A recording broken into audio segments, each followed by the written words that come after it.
మన సభ్యులందరికీ నమస్కారం.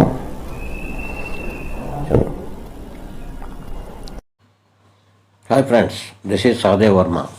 2025లో 3.0లో భాగంగా ప్రభుత్వం మరియు ఈపీఎఫ్ఓ వారు కలిసి ఈపీఎస్ 95 పెన్షన్లో కొన్ని మార్పులు చేయబోతున్నట్లు తెలుస్తున్నది. ఈ ప్రతిపాదన చేసిన మార్పుల్లో ఈపీఎస్ 95 తప్పనిసరిగా చేయాలని కేంద్ర ప్రభుత్వాన్ని కోరడం జరుగుతుంది.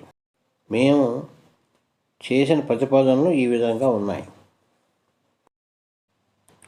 1. 1971 ఫ్యామిలీ పెన్షన్ స్కీములో కొనసాగిన ఉద్యోగులకు నవంబర్ 1995లో ఈపీఎస్లోకి మెర్జ్ చేసినప్పుడు వారి కంట్రిబ్యూషన్ చేసిన మొత్తం అమౌంట్లను కలపకుండా లంసమ్ ఫిగర్లుగా కలిపి ఈపీఎస్ పెన్షన్లో చెల్లిస్తున్నారు.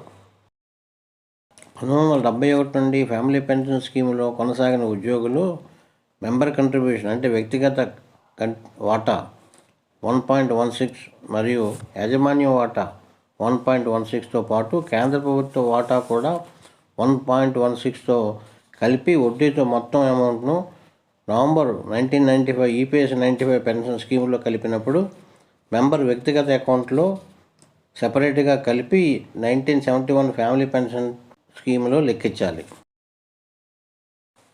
Point number 2. కేంద్ర ప్రభుత్వం నవంబర్ 95 ఈపీఎస్ 95 పెన్షన్ స్కీమ్ ప్రవేశపెట్టారు. ఉద్యోగులు నవంబర్ 95 నుండి పెన్షన్ కోసం వారి పీఎఫ్ ఖాతా నుండి కడుతున్న 8.33 వాటాకు కేంద్ర ప్రభుత్వం గతంలో చెల్లిస్తున్న 1997 ఫ్యామిలీ పెన్షన్ స్కీమ్ పాత వాటానే 1.16నే ఈపీఎస్ 95 పెన్షన్ స్కీమ్లో కూడా కొనసాగిస్తున్నారు. అందువల్ల ప్రస్తుతం ఈపీఎస్ 95 పెన్షన్ తక్కువగా వస్తున్నది. ఉద్యోగులు నవంబర్ 95 నుండి ఈపీఎస్ 95 పెన్షన్ కోసం 8.33 చెల్లిస్తున్నారో కేంద్ర ప్రభుత్వం కూడా సరిసమానమైన అంతే వాటా 8.33% చెల్లించి ఉంటే ఈపీఎస్ 95 మినిమం పెన్షన్ డిఏతో కలుపుకొని ఇప్పటికి అనగా 2024 నాటికి సుమారుగా 9,000 రూపాయలుగా ఉండేది. అందువలన కేంద్ర ప్రభుత్వ వాటా కూడా 8.33% లేదా ప్రధానమంత్రి పెన్షన్ యోజన మాదిరిగా లేదా ఎన్పీఎస్ లేదా యూపీఎస్ ఇతర పెన్షన్ స్కీముల వలె ప్రభుత్వ వాటా కింద 10% లేదా 14% చొప్పున ఫ్రమ్ 1995 నుండి ఇప్పటి వరకు ఉద్యోగుల వాటా 8.33తో ఇప్పుడు మార్చబడిన ప్రభుత్వ వాటాతో కలిపి వడ్డీతో మొత్తం ఉద్యోగి పెన్షన్ ఫండ్ను ఇప్పుడు రీకాల్కులేట్ చేయాలి. ఉద్యోగి వాటా మరియు సరికొత్త ప్రభుత్వ వాటాను వడ్డీతో కలుపుకొని మొత్తం ఉద్యోగి వ్యక్తిగత ఖాతాలో ఇప్పటివరకు ఎంత మొత్తం అయిందో తేల్చాలి. ఆ వచ్చిన మొత్తం వ్యక్తిగత పెన్షన్ ఫండ్పై నెల నెల ఎంత వడ్డీ వస్తుందో అదే అమౌంట్ను ప్లస్ డిఏతో కలిపి పెన్షనర్కు సరికొత్త నెలవారీ ఈపీఎస్ 95 పెన్షన్గా చెల్లింపు చేయాలి.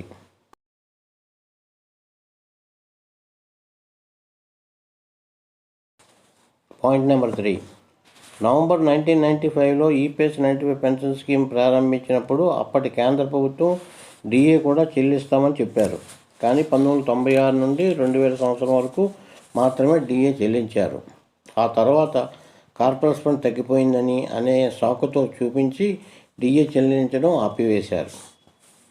ఇతర ప్రభుత్వ పెన్షన్ స్కీమ్ల వల్లే ఈపీఎస్ 95 పెన్షన్కి కూడా డిఏ చెల్లించడం వల్ల కేంద్ర ప్రభుత్వం ఎప్పటికప్పుడు సపరేట్గా పెన్షన్ పెంచనవసరం లేకుండా కాలం గడుస్తున్న కొలది డిఏ పెరుగుతూ ఉంది కనుక పెన్షన్ కూడా దానంతటే పెరుగుతుంది. Point number 4.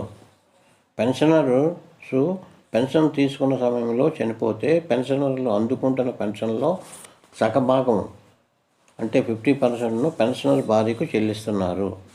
దానిలో భాగంగా ఒకవేళ పెన్షనర్ చనిపోతే అతని భార్యకు ఆప్షన్ పద్ధతి ఇవ్వాలి. అంటే పెన్షనర్ భార్య పెన్షనర్ తాలూకా మొత్తం పెన్షన్ ఫండ్ను చెల్లింపు చేయాలని రిటర్న్ చేయాలని కోరితే పెన్షన్ మొత్తం ఫండ్ చెల్లింపు చేసేటట్లు, లేదా పెన్షన్ తీసుకుంటానని ఆప్షన్ ఇస్తే పెన్షన్ చెల్లింపు చేసేటట్లు ఆప్షను పెన్షనర్ భార్యకు వదిలివేయాలన్న పద్ధతి తీసుకురావాలి. Point number 5. ప్రస్తుతం ఈపీఎస్ 95 పెన్షనర్ మరియు వారి భార్య చనిపోయిన తర్వాత పెన్షనర్ మొత్తం దాచిన మొత్తం పెన్షన్ ఫండ్ అంతా అన్క్లెయిమ్డ్ పెన్షన్ ఫండ్లో కలిసిపోతుంది. ఇది లక్షల కోట్లకు చేరింది. ఇది ఎవరికి చెల్లించరు. ఈ పెన్షన్ ఫండ్ను గవర్నమెంట్ వివిధ పథకాలకి వేరే రకంగా వాడుకుంటున్నది. అలా కాకుండా ఉద్యోగి పెన్షనర్ వారి సర్వీస్ మొత్తంలో పెన్షన్ కోసం దాచుకున్న పెన్షన్ ఫండ్ను ముందు పెన్షనరు, ఆ తదుపరి పెన్షనర్ భార్య చనిపోయిన తర్వాత ఆ మొత్తాన్ని పెన్షనర్కి చెందిన ఫండుని వారి ఫ్యామిలీ మెంబర్స్కు చెల్లింపు చేయాలి. Point number 6. నవంబర్ 1995 నుండి ఈపీఎస్ 95 పెన్షన్ స్కీమ్లో కొనసాగుతున్న 1/3 పెన్షన్ అమ్ముకునే సదుపాయం మరియు pensioners insurance return of capital ROC సదుపాయాలను 2008లో ప్రభుత్వం, ఈపీఎఫ్ఓ వారు కలిసి యూనిలేటరల్గా ఏకపక్షంగా విత్డ్రా చేశారు. ఇవి ఈపీఎస్ 95 పెన్షన్లకు చాలా ఉపయోగకరమైనవి. అందువలన ఇతర పెన్షన్ స్కీముల వల్లే ఈపీఎస్ 95 పెన్షన్ స్కీములో కూడా 1/3 పెన్షన్ అమ్ముకునే సదుపాయం కల్పించాలి. మరియు pensioner insurance return of capital ROC pensioners వారి పెన్షన్లో నుంచి కొంత ఇన్సూరెన్స్ను సొమ్ము కట్టుకునే సదుపాయం ఉండడం వలన ఒకవేళ పెన్షనర్ మధ్యలో చనిపోతే అతని భార్యకు పెన్షనర్ ఇన్సూరెన్స్కి కట్టిన సొమ్ముపై 100 రెట్లు చెల్లిస్తారు. ఈ సదుపాయాన్ని పునరుద్ధరించాలి. Point number 7. ఈపీఎస్ 95 పెన్షన్ స్కీమ్లో ప్రస్తుతం ఉన్న శాలరీ సీలింగ్ 15,000 రూపాయల పరిమితిని 60,000 రూపాయలుగా మార్చాలి. లేదా ఓపెన్ ఎండెడ్గా higher pension on higher wages మాదిరిగా ఉద్యోగికి ఎంత జీతం బేసిక్ ప్లస్ డిఏ అంత జీతానికి 8.33 రికవరీ చేసుకునే విధంగా, లేదా ఉద్యోగి ఎంత జీతానికి అంగీకరిస్తే అంత జీతానికే 8.33 పెన్షన్కి రికవరీ చేసుకునే స్వేచ్ఛ ఉద్యోగులకి ఆప్షన్ ఇవ్వాలి. ప్రస్తుత శాలరీ సీలింగ్ వలన అధికారులకు, ఉద్యోగులకు మరియు కార్మికులకు అందరికీ ఒకే విధంగా పెన్షన్ అమౌంట్ వస్తుంది.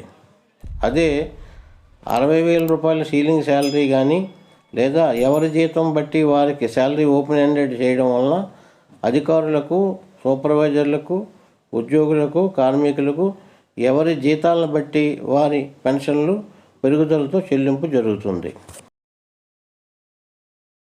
Point number 8. 1995 నుండి ఉద్యోగులు, కార్మికులు, అతి తక్కువ సర్వీస్ చేసిన వారికి, అదే విధముగా తక్కువ జీతము, తక్కువ దిగువ స్థాయి కార్మికులకు వారి అతి తక్కువ పెన్షన్ ఫండ్ కంట్రిబ్యూషన్ వలన వారికి అతి తక్కువ పెన్షన్ వచ్చే అవకాశం ఉండడం వలన మినిమం పెన్షన్ కామన్గా 7,500 రూపాయలు ప్లస్ డిఏ కలిపి నిర్ణయించాలి.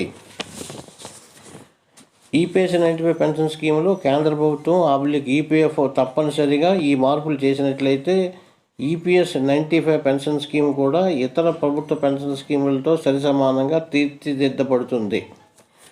దేశవ్యాప్తంగా ఈపీఎస్ 95 పెన్షన్ స్కీములో జాయిన్ అవ్వడానికి ఉద్యోగులు, కార్మికులు అందరూ ఆకర్షితులవుతారు. అదేవిధంగా ఈపీఎస్ 95 పెన్షన్లు కూడా ఇతర పెన్షనర్స్ వలె గౌరవప్రదంగా సంఘంలో జీవించగలుగుతారు. మేము చేసిన ఈ ఈపీఎస్ 95 పెన్షన్ స్కీములో మార్పుల ప్రతిపాదనలను మన మెంబర్లు మరియు సబ్స్క్రైబర్స్ అందరూ ఈ వీడియోను ఈపీఎస్ 95 పెన్షన్లందరికీ షేర్ చేయడం ద్వారా కేంద్ర ప్రభుత్వం మరియు ఈపీఎఫ్ఓపై ఒత్తిడి తెచ్చినట్లు అవుతుందని ఆశిస్తున్నాము.